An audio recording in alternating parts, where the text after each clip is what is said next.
dos resonancias cuando empiezo a leer el primer capítulo del libro de Goldsmith.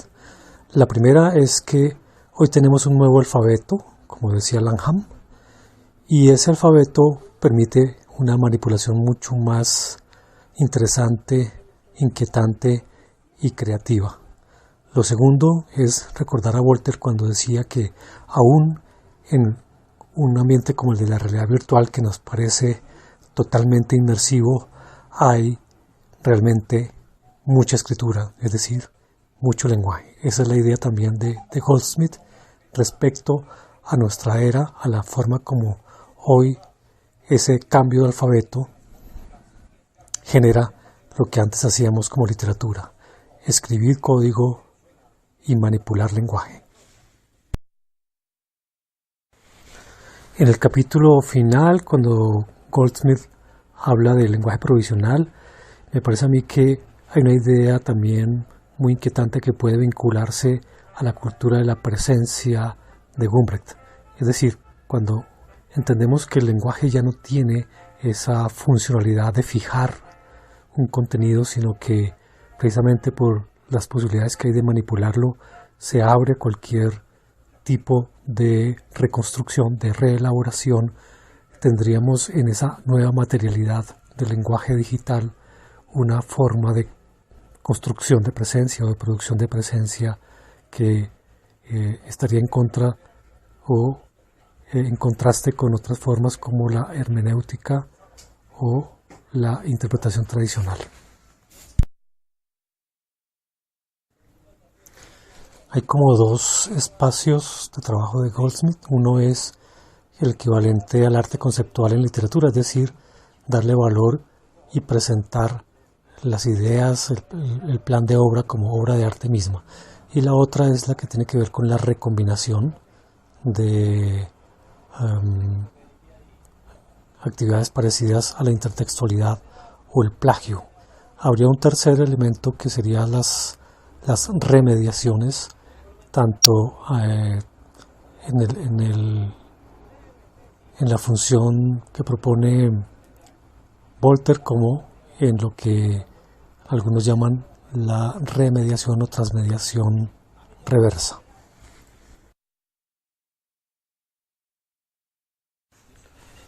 Un ejercicio que podría sumarse al de las transcripciones de audio, de video, de imagen y a la construcción de guiones falsos podría también ser jugar con el traductor de Google de textos de lenguajes que nunca seríamos capaces de leer y que sin embargo podríamos reconstruir creativamente.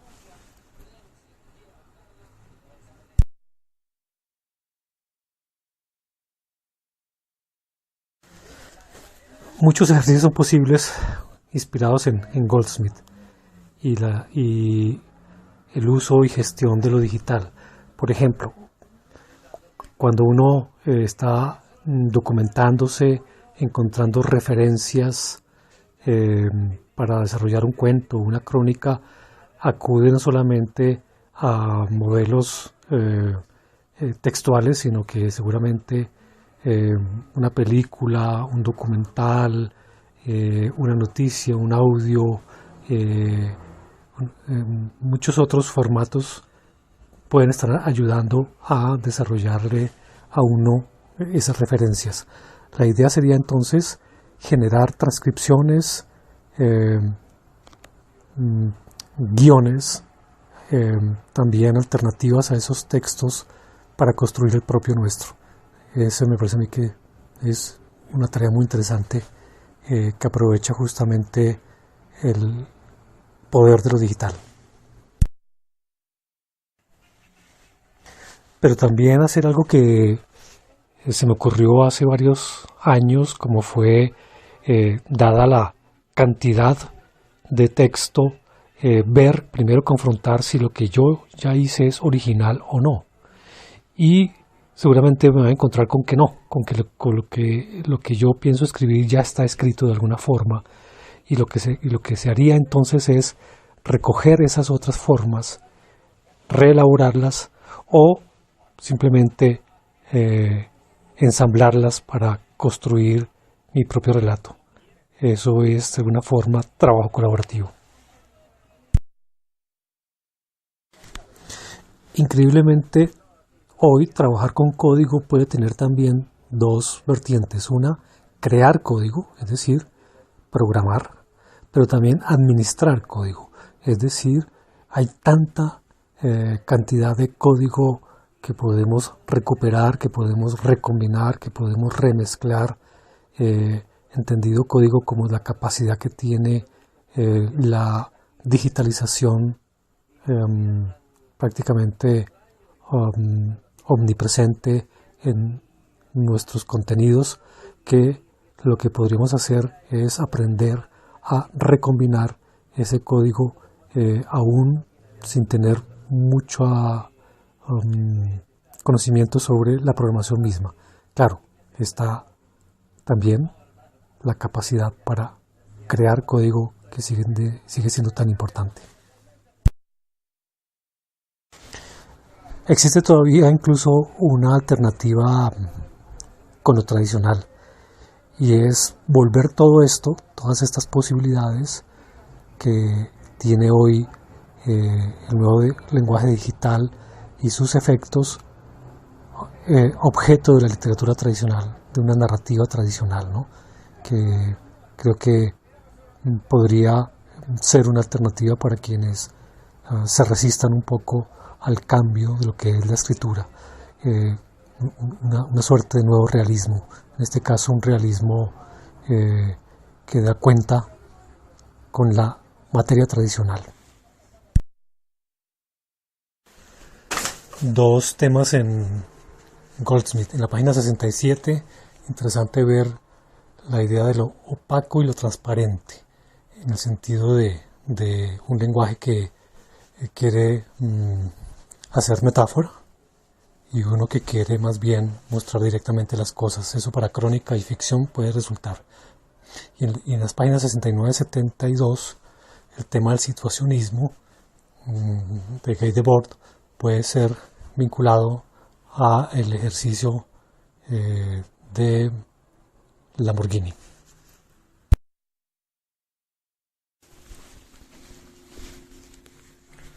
Y para el tema de poesía concreta, nada mejor que recordar el caso de Ruy Torres, quien estudió justamente la poesía concreta para llevarla a su remediación, a su releitura, como dice él, en Internet.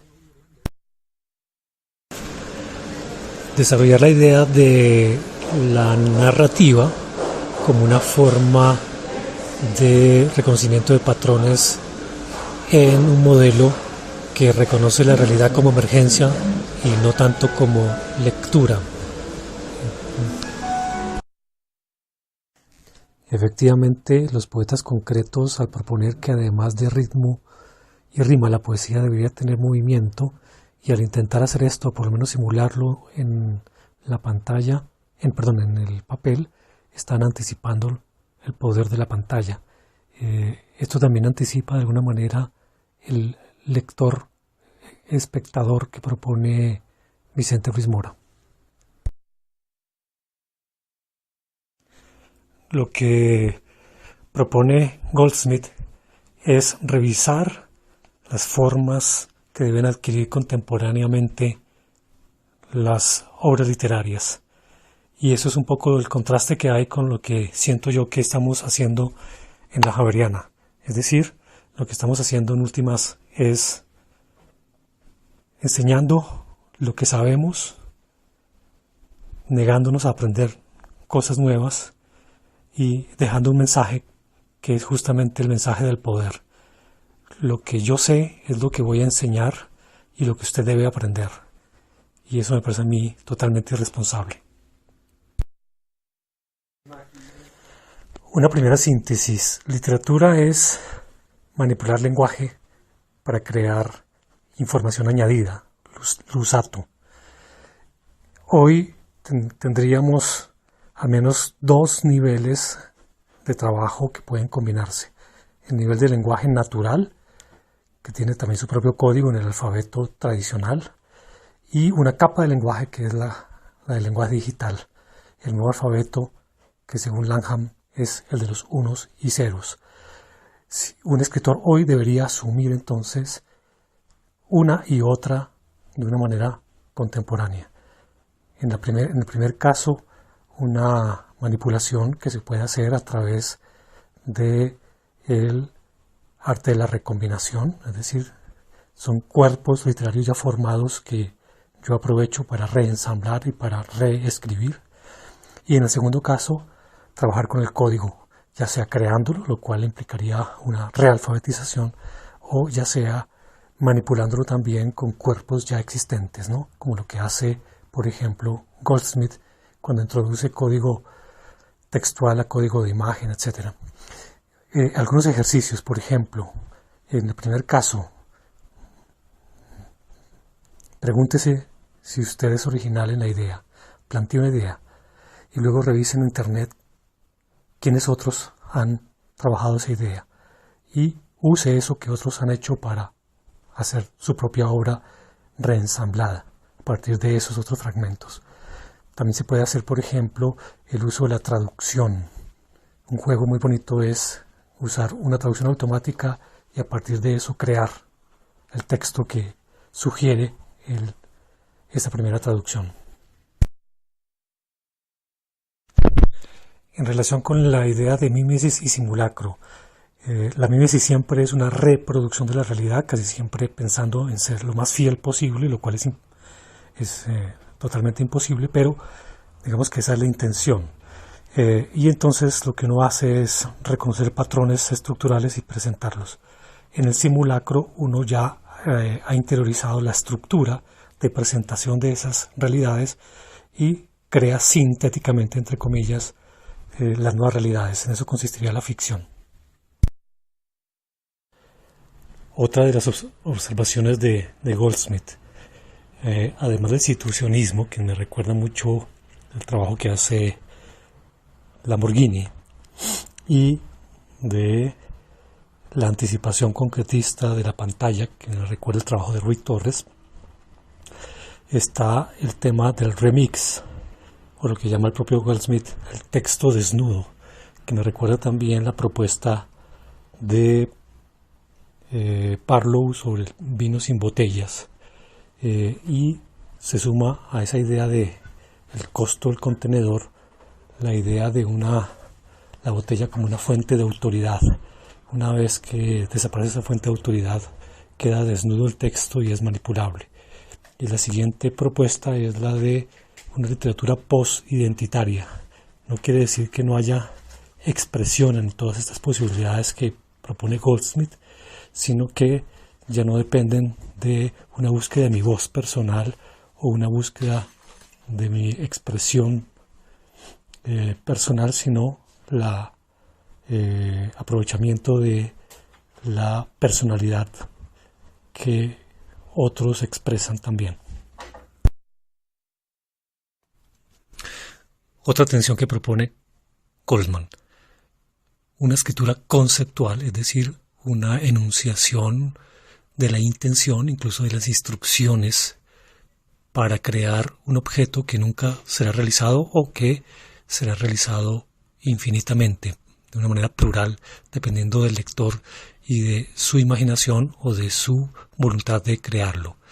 Y por otro lado también la idea de una escritura no creativa que propone más el concepto que la construcción o el maquillaje de una realidad que incluiría una de las formas de la escritura no creativa. Negarse a la creación en el sentido de negarse a la simulación aparentemente vanguardista y aparentemente desarrollada para producir una segunda referencia, diría Paul Ricoeur.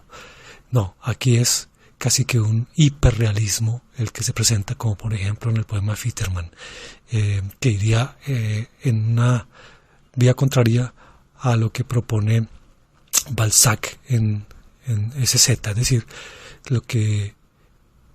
Barthes en SZ, es decir, lo que haría realmente el poeta o el escritor no creativo es exponer directamente los códigos y no envolverlos en una tela ficcional.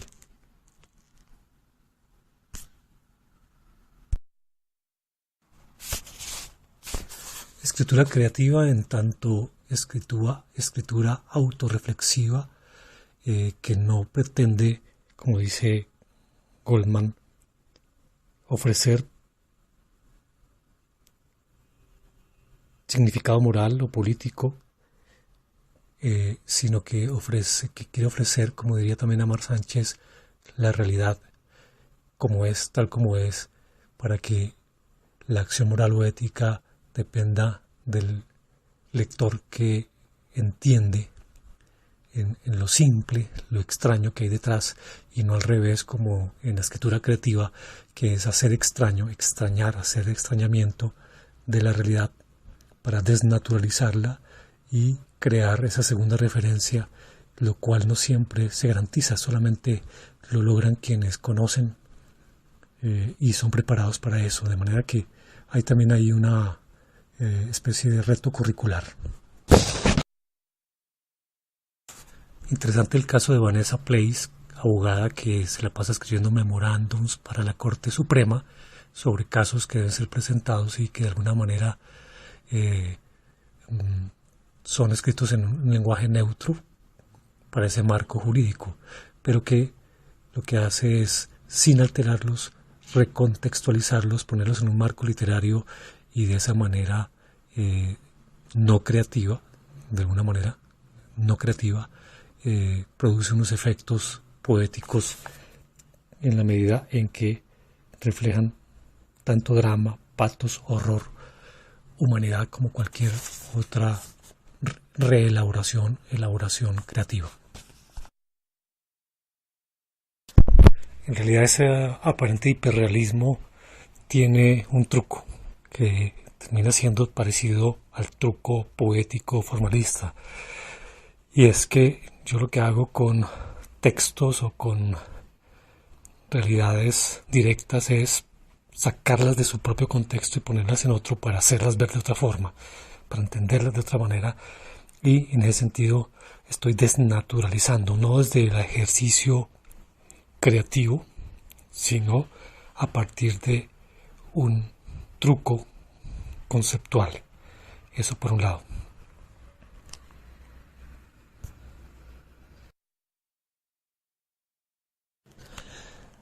Hablemos de 3 insumos para la creación o para la escritura. Uno es la memoria, ya sea porque quiero hacer una crónica de algo que la experiencia me ha dado, o porque quiero hacer una autobiografía o cualquier otro elemento, la memoria, que tiene sus trampas, ¿no? La otra es la observación directa.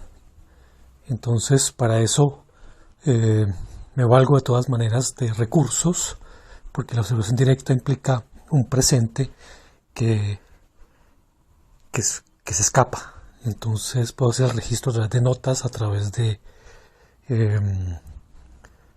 video, imagen, audio. Y la otra es la imaginación, ¿no? Imaginar un mundo o imaginar un mundo en un formato. En esto último me refiero, por ejemplo, a lo que ha hecho Jorge Carrión, imaginarse una serie televisiva, pero no producir la serie televisiva, sino producir el texto. O lo que ha hecho, o lo que yo he hecho con mis crónicas de viajes. Recordar los viajes sería la forma de usar el insumo memoria. O lo que yo hice en el último viaje a Barcelona, que fue directamente lo que llamo yo la observación, el registro directo. Pero ese registro ya tiene una intención y el registro produce en sí mismo la crónica. Y decidí llamar a esas crónicas crudas, porque quería dejarlas tal y como eran, tal y como estaban allí, una especie de realismo o hiperrealismo.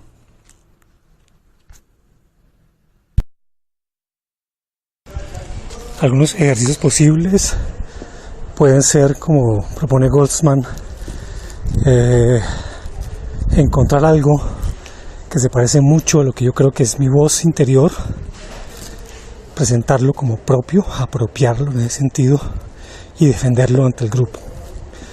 Otro ejercicio posible es entender la no originalidad como intertextualidad, examinar las 32 posibilidades de intertextualidad, escoger una y reelaborar un texto a partir de esa dimensión. Lo otro es hacer palimpsesto material, físico, tomar un libro, uno que uno quiera mucho, esa es la condición, pintarle todas las hojas de blanco y reescribirlo.